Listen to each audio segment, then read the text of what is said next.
it worked to a certain extent, it seemed like, and then at some point in time, it seemed to lose that gas, and then in both games, in both games that we really had a good chance to win. This All-Star break can't come any faster for you, Ken. I'm gonna get some rest. Hopefully through this All-Star weekend, I'll get a chance to sleep and not wake up 2 or 3 times during the night. So catch up on a little rest and then get rejuvenated and get ready for the second half.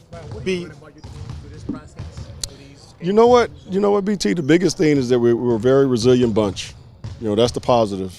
The negative is that we're blowing leads. Because both of those games we had 7, 8 point leads. Going into the fourth quarter. So we just got to figure out a way to close games out. That's the biggest thing with our team right now. But very resilient bunch of guys that play extremely hard every single night.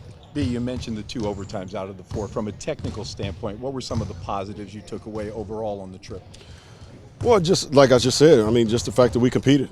Every game we played hard. I thought the New York game, going from LA to New York kind of caught us a little bit. We didn't come out with our best performance, but after that I thought we played extremely hard all 3 games, and we had a chance to win 2 of those games, and that's all we wanted, is an opportunity at the end to win, and we had that, we just didn't get it done. Cleveland hit 18 threes. Was that more about lack of execution or lack of effort?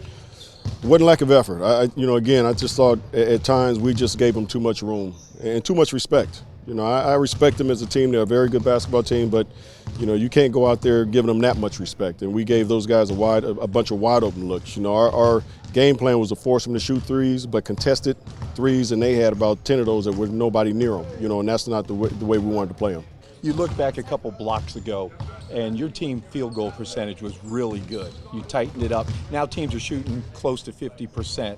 What's accounted for that? Well, the last 2 games especially. Orlando, even though it went in overtime, I think they shot 52%, and then Cleveland last night shot 57%. Again, just not being aggressive enough. I thought we were a step slow against Cleveland and Orlando. We just made a lot of mental mistakes.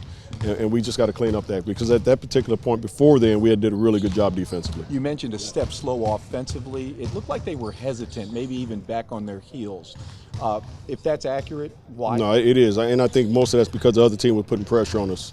And you got to attack pressure with pressure. You got to look to beat people off the dribble and things like that, and that's what we didn't do. We just seemed to accept the fact that they were pressuring us, and we stopped moving the ball. When a team pressures, you got to still keep your spacing, but you got to be aggressive as well. Coach, you guys haven't won a game in like a month now. What kind of toll does that take on your guys mentally?